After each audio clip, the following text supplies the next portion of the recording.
Welcome to the Science for Sport podcast, where we dive into stories and insights that drive peak performance. Join us as we uncover the secrets behind the science of success. Here's your host, Richard Graves.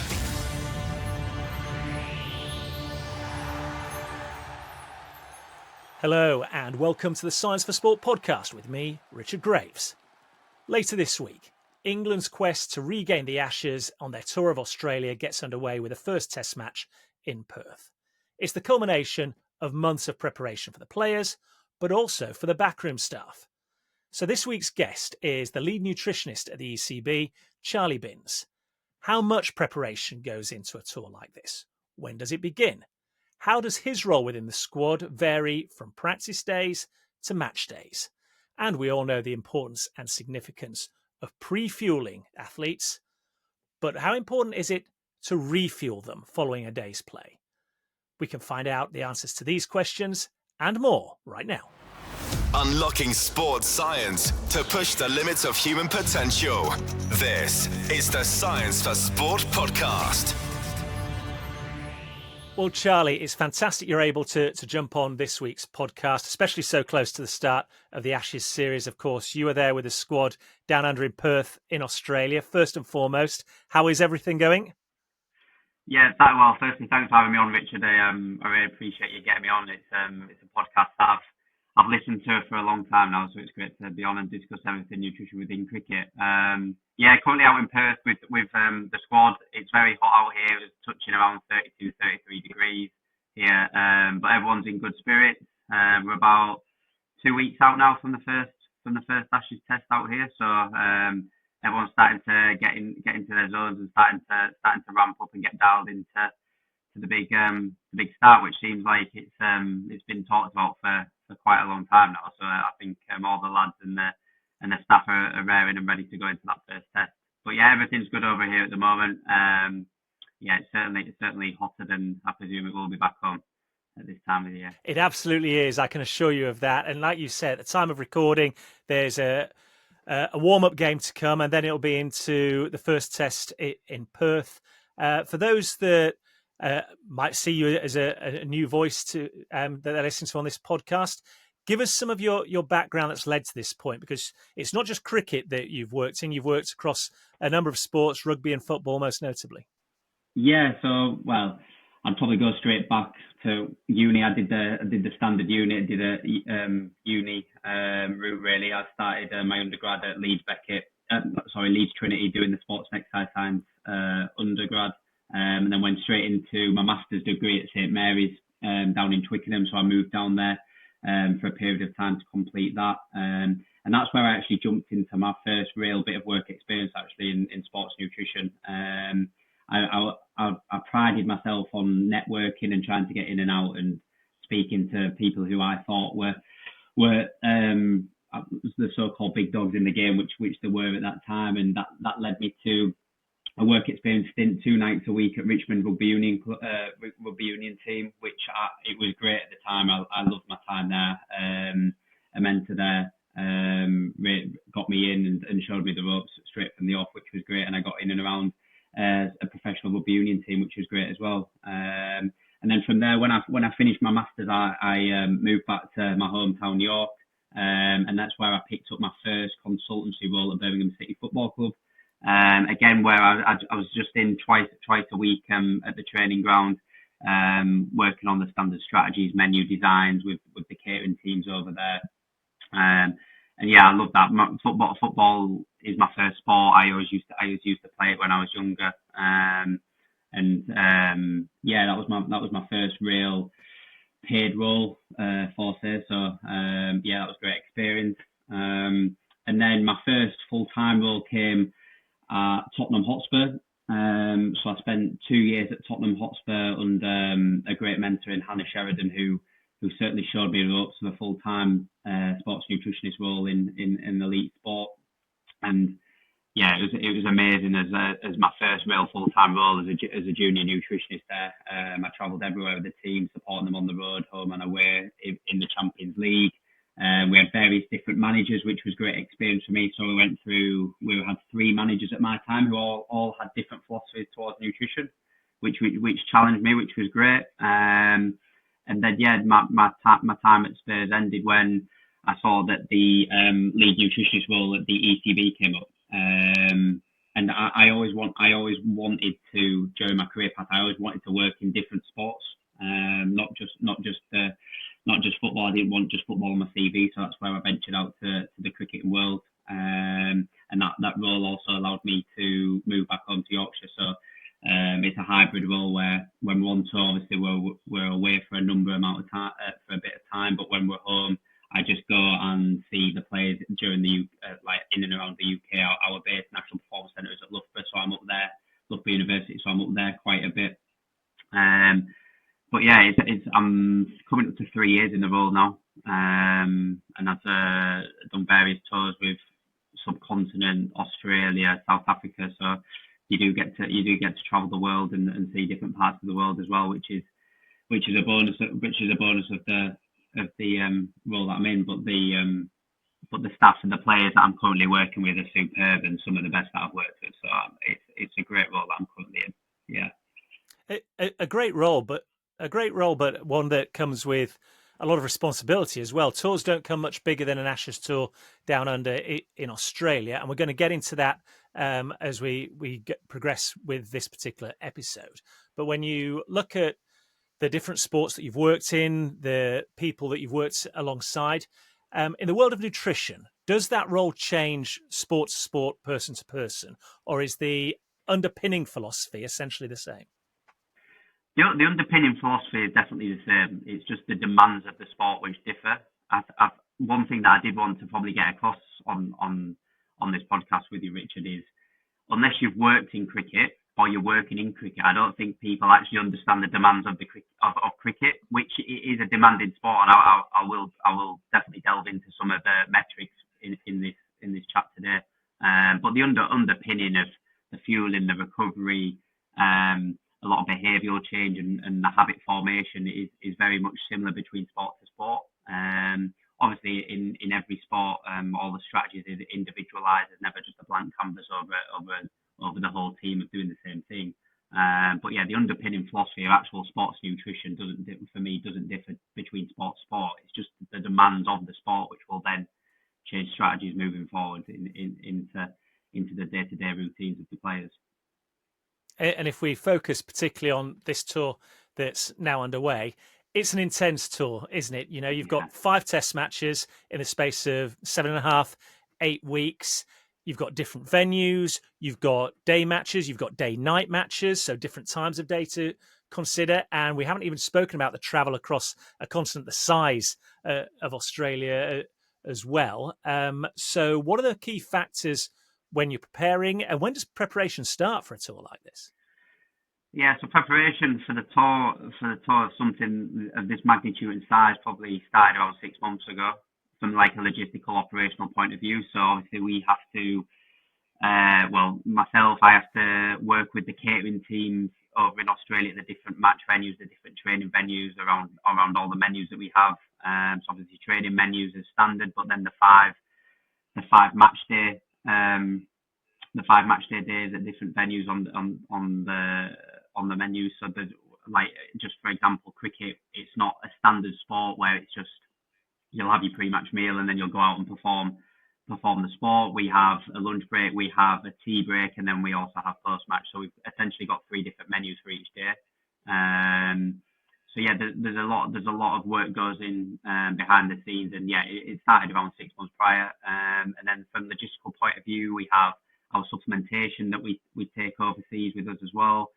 So retrieving all the batch certificates, we actually freight our products over. So there's a lot of paperwork within that as well. And then yeah, in the lead up, me personally, I try and get around the players to put strategies in place to trial out in the UK before we get out to Australia. Because out here at the moment, we have our Ashes senior team, but I also cover our Lions squad who are out here as well. So we have around 30 players out here at the moment with 2 different squads. So yeah, it's busy, and operationally and logistically it does happen many months before we get out here. But when we get out here on the ground, it's very, very on the ground, get go. The days are busy, the days are long, but yeah, they're very. It's a great environment that's created at the moment in the current regime, and it's one that everyone thrives in, and everyone's happy being in, and everyone bounces the energy off each other. Yeah, many of our listeners and viewers across the YouTube channel no doubt have played amateur cricket, might have played for the local village team or whatever. And quite often you look at away fixtures, and I've been in those dressing rooms, you'll talk about the standard of teas. Well, teas back in my day might be sandwiches, cakes, buns. If it was good, it was good. Pork pies, maybe. When you get to this level, that's all gone out the window now. The days when Mike Gatting and co were out there winning an Ashes tour down under, and you hear some of their stories, it's vastly changed, hasn't it? Yeah, well, it's certainly a culture that has been brought up on the average afternoon scone or the afternoon ham and cheese sandwich. But I must say, it's not out of the ordinary. It's not amazing, exceptional 5-star fine dining food. We're in especially our lunch and tea breaks. Our sole focus is on getting fuel back into our players before they go out again for another 2-hour stint in the field if we are fielding. So standard, what things go down well with our boys are standard wraps, skewers, like bagels are always a common theme. They do like a toasty because it's just easy for them to get down. They don't have long. They have around 20 minutes at tea, and then they have 40 minutes at lunch. So it's not a long time. And especially in the heat, some of our bowlers especially do struggle with eating at these times. So we do complement them with smoothies and liquids to get fuel into them. So it's much different than back in the day, as I say, but it's nothing out of the ordinary. Our sole focus there is just for performance-based foods to get the fuel back into them to go back out there and perform. On several occasions, we've had James Moorhead on this podcast talking about the work he does with the England rugby team. And I always have it in my mind a conversation we had earlier this year when he spoke about just trying to get energy levels up within players. How can you do that in the easiest possible way without them feeling overloaded and too full? So at half time, he talks about laying out Jaffa cakes, maybe having sushi that they could pick and nibble at just so they go out in the second half refueled. Does that apply in the cricketing world, or again, because it's a much longer format day to day, it's not just a 80-minute, 90-minute game every time the guys and girls go out there? Do you have to look at different methods of fueling these players? Yeah, well, we all also have alongside the lunch and the teas an all-day snack table. So we have an all-day snack table which is heavy carb focused. So we have banana bread, we have flapjacks, we have like your own wrap station that you can make, your own sandwich station, toasty station. So there is always food available for our players when they're on the field or they're off the field. We can get stuff onto them if need be in terms of if they want bananas, if they want some food-based products, if they're sick of having any gels or any fluid-based carbohydrate and they actually want to chew on something, we can get that to them.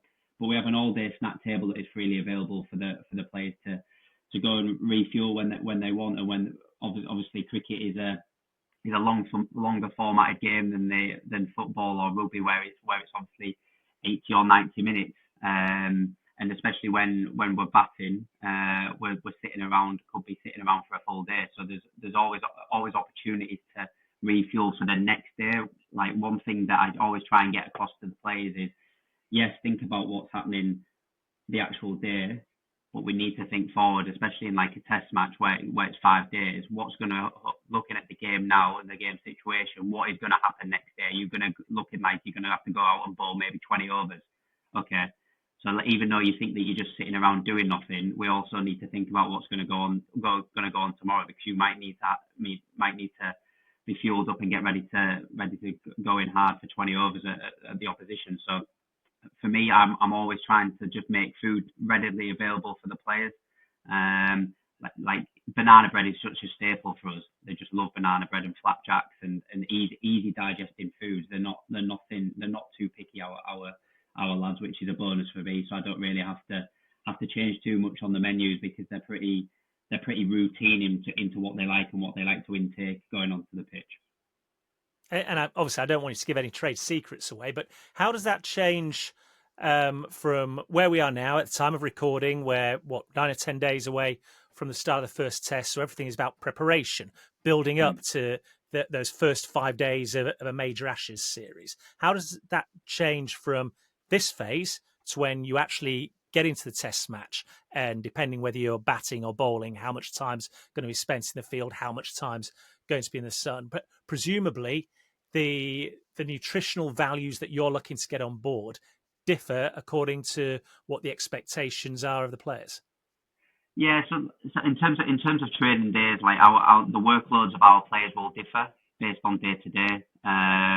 Like our bowling coach and our other coaches and S&C coaches will monitor the workloads of the bowlers, so the bowlers won't be bowling every day. But when the bowlers are on, they're bowling at a good intensity or match intensity, just so they have the exposure of that match intensity going into the real thing. So we align all my training sessions are aligned to our like a carbohydrate periodisation, for example. So when a low, medium or high carb day is, that the players are well versed in that now from a colour coding point of view of carbohydrate, so they know when a high day should be aligning to their workloads for a training day. And then when we're going into maybe 2 days out of Ashes test, that's when we start to really ramp up our carbohydrates. It's a funny one, is cricket, because I feel like nutrition is still in its infancy in terms of a science and medicine discipline. It's still probably on the low end from like a physio or an S&C. So the exposure, even though prior to me, Emma Gardner, who did a fantastic job of the 5 years that she was there, I almost took over the reins, where about 5 years ago it's probably very minimal of what they've been exposed to. But now they're well versed in carbohydrate loading and knowing when they need to increase and when they need to decrease based on the load that they're going through. And training for me is just reiterating strategies that we've already spoken about, trialing different stuff to see what works for individual players. For example, some do like solid foods out on the field, some don't like solid foods, and they like to turn to more supplement-based fueling options. And then just aligning those refuels at lunch and snack times to, again, the different workloads of the players. Whereas when we go into the match day, my role on a match day is almost just nudging. I almost take a step back and let the players just crack on. I'm not on the ground with the test team. All my work on match days will go through the S&C physical performance coach.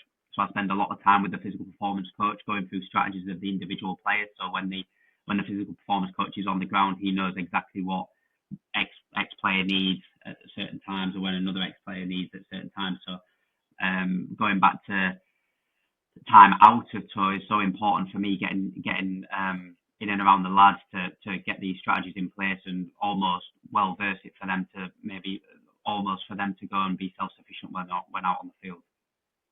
And of course, when you talk about Australia, and we've seen previous Ashes tours when the England team have had long, tireless days in the field. Brisbane springs to mind. Perth, where we're starting, the old Wacker was famous for the Fremantle Doctor wind blowing in, wasn't it? How can you best go about nutritionally preparing bowlers to be able to perform at their optimum in those conditions? Are there set foods? Are there fluids you can get into their bodies? How does nutrition look like in that environment? Yeah, so Rich, just for a bit of probably some just for make up people aware who are listening. So for a test match, a bowler during a match could bowl up to 40 overs, okay, across the 5 days, which they could cover up to 50 kilometres in distance, which I don't think people would realise that, because they probably see cricket as a bit of a walking around bit part sport, but our bowlers get through. Yeah, you're talking longer than a marathon there, aren't you? Yeah, and I'll never forget this quote. And a physical performance coach who worked with us had this quote of, in normal terms, for a day in the field, it is taking your dog for a walk for 6.5 hours, and every 3 minutes do a 20-metre sprint. So that's always stuck with me. It's always stuck with me, and it's just the time on feet that people don't understand. It's time on feet, and when you bring about the heat and everything like that, it's a demanding sport, and even the batters and keepers will cover up to 35 kilometres in the field. And then after that, you're expecting the batters to go out and score hundreds, and on average, where every 100 is around 10 kilometres of running in itself. So it's and then if you go back to an Ashes series with one warm-up match and 5 tests in 7.5 weeks, it's a demanding sport. And even away from like the red ball stuff, the shorter form stuff, with the congested fixtures, travelling after every game to play a game in another 2 days, the bowlers are still covering up to between 13 and 15 kilometres in distance. So it's not it's funny when people do sometimes mention to me, oh, cricket, it's a bit of a old man sport, and I'm like, it really isn't. These lads are putting their bodies on the line, like a high demand sport, and like even for a bowler, when they're running in time after time, every ball they're putting around 8 times of their body weight extra going through that front leg. So like the stress on the body is mammoth. It really is. So nutritionally, all I can do is for them is reiterate the strategies, pushing the carbohydrates as much as we can. I use a little project where we try and on the days leading in, we try and get a certain amount of carbohydrates into the players based on their individual needs, and it's something that is catching on. And I always try and reiterate the refuel to them, because they do just think that the fueling beforehand is enough. Sometimes they don't realise about the refuel being just as important. Especially now, this is something I definitely wanted to touch upon, because you talk about distances that will be covered there over the course of a test match, no matter what role you have in the team.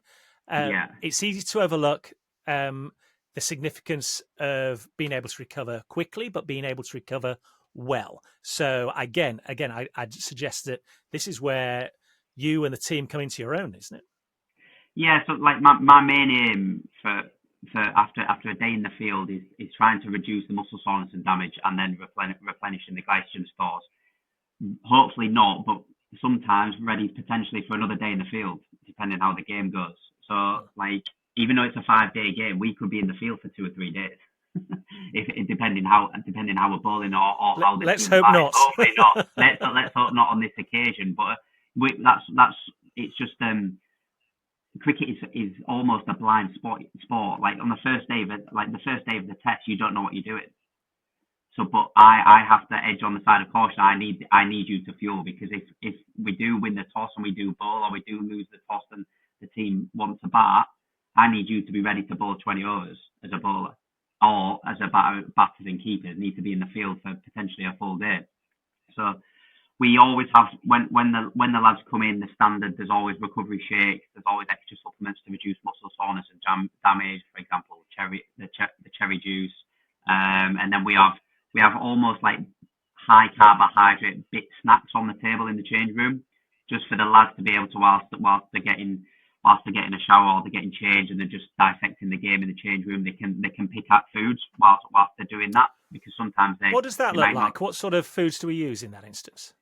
It's similar, really, as a tea option. Really, we have a lot of wraps knocking about. We'll probably have like a pasta bake where the lads can just grab a plate and just sit in the change room and talk around the game, or if they're doing anything post match, like they could be in the ground for an extra hour and a half after the game's finished, depending on media.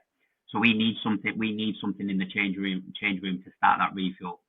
So that's why we provide in the change room straight away, and then when they leave the change room, they go back to the hotel. That's where they will have their full meal, again high in carbohydrate, and then we provide stuff pre-bed. Again, just in our team room, we always have a team room where we have our supplementation. We have extra snacks in the fridge, extra snacks hanging around for the lads to go and pick up as free as they want. So it's we try and fit around 2 or 3 high quality refuel options until they go to sleep, really, for them to then get up again and go again the next day. Okay, so listening to what you've told us so far, there are clearly a lot of intangibles that you've got to factor into planning and preparation. And just when you think you might have that covered, here comes another curveball: pink ball day-night cricket, which comes up in the second test match at Brisbane. How does that affect the daily routine? Because, by definition, you're playing day-night cricket. There's going to be several hours played at a time when cricketers usually at international level would probably have their feet up and be recovering from a day, be it batting or in the field. Yeah, so like this is the first time where I've actually had to do a pre-match meal in cricket for a test match. So working with them, obviously they'll have breakfast at the hotel. They'll then come to the ground at around 12:30, and that's where we'll have our first pre-match meal. They'll then start the game at 2:40 and do the first 2 hours, and that's where they're essentially having their lunch break at 4:40. Which could be a bit mind-boggling for a few of the players having lunch at that time, and they might not fancy it that later on in the day. But the options will be there, and we will be pushing them to refuel there. And then they'll go back out at 5, and then they'll have tea at 7, and then they'll have another stint, and then they'll come back in at 9, and that's the day. However, so I mean, these players will have been involved in them before. So they've definitely experienced it, probably not for a while, but they've definitely experienced it. So they definitely know what's coming up. But a few things will change in terms of menu options and how many meals they'll have available to them. But again, it's just a different time for them. But the underpinning strategies stay the same of fueling and recovering as optimally as we can. Obviously, the time period for refuel shortens because of us wanting them to get the natural sleep for recovery as well, which is what is one of the best natural sources of recovery. But yeah, and then when you bring the adrenaline of a game as well, they might struggle to sleep, so we might put on a few extra bits of supplementation and more different types of food that'll help them calm them down and hopefully get a good night's rest. There's a lot to take into account, isn't there? There is, and that's just us as practitioners. I can't think what the players are doing and going out to go and perform in front of thousands of people as well at different times. It's a funny one. Is cricket? It's certainly it's a great sport to work in, but it's also a funny one with the different formats, the different times. Like a T20 match doesn't start till 6:30 at night.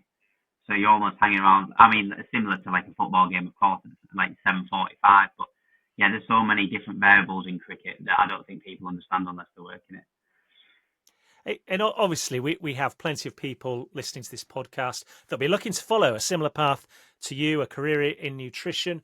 If you could offer them one piece of advice from your experience so far, what would that be? Getting in amongst practitioners who are certainly valued in the area of nutrition. I pride, as I said at the start, Richard, I prided myself on getting out and about and getting to network and just literally going for coffees with people I've never met before. I always get told that like my friends and my girlfriend always says they could just chuck me in a room and I could speak to anyone, and I literally did that. There was one thing that probably, like I've been in elite sports nutrition now for 5 years, and I prided myself on volunteering and work experience. That is one thing that I think now is sometimes missed upon and forgotten about, especially coming out of university. Like, try and get that work experience in as soon as you can for free. If it's paid, fantastic. But if you have work experience and it's a valued professional or elite professional sports team, 100% take it and put everything into it, even if it's one night a week for between like 6 and 9 p.m. The work experience and that experience that I got at Richmond Rugby Union was valuable for me to then kick on and go into consultancy roles and full-time roles that I'm in now. Yeah, no substitute for having practical hands-on experience. Absolutely not. I mean, like, obviously the knowledge, obviously you have to have the knowledge, but then to practically apply and knowing how to, your social experiences and your social outlook of talking to different people from different backgrounds, and I think is vital now, because you can walk into a team and there's like, for me, for example, we've got 30 centrally contracted players, all from different backgrounds and all from different walks of life. Some things work for them, whereas for others it doesn't work. So for me, I just wanted to get around as many elite sports nutrition practitioners and elite sports people to try and get the best experience that I can from different walks of life for people, and 100%. If I feel like I did it a good way myself. There might be different ways of getting into elite sports nutrition and onto the ladder of a full-time role. But for me, work experience is so vital at the beginning. Yeah, without a doubt, really solid, sound advice. Listen, Charlie, it goes without saying, we wish you all the very best of luck over the next couple of months out there. For those that have enjoyed this conversation, want to follow your progress along the course of this tour of Australia, where can they find you on social media? Yes, on Instagram, it's just at Charlie M Bins, and then on Twitter, again, it's just at Charlie M Bins. So nothing too out of the ordinary there. Just my name with my initial in the middle, my middle name in the middle. So yeah, I'm out here for another month or so, and then back to the UK to prep for a T20 World Cup in Sri Lanka in February. So it doesn't stop after the Ashes. We keep on trudging along into another World Cup. So. Yeah, that international schedule is relentless. Listen, it's been a fascinating chat. I'm thrilled you've been able to spare the time with us, as I say, so close to the start of the Ashes tour. And we wish you and the England team all the very best. Thanks, Richard. Thanks for having me on. Unlocking sports science to push the limits of human potential. This is the Science for Sport podcast. Huge thanks to the ECB's lead nutritionist, Charlie Bins, for taking the time to join us from down under there in Australia. And if you found our discussion around nutrition interesting and want to find out more, then you can do so by visiting our website, www.scienceforsport.com. And if you've enjoyed this particular episode, please do feel free to share it with a coach, a colleague, an athlete, or a friend. Remember, the more downloads we get, the easier it becomes for us to attract top-name athletes or professionals at the very top of their profession, such as Charlie Bins, onto the podcast. Well, that's just about all from me for this week's episode. Thanks once again for listening, and I look forward to the next time you can join me on the Science for Sport podcast. Subscribe to the Science for Sport podcast now, wherever you listen to your podcasts. For more insights, resources, and to join the Academy, visit scienceforsport.com and connect with us on social media by searching for @ScienceForSport. Thanks for listening, and we'll see you next time.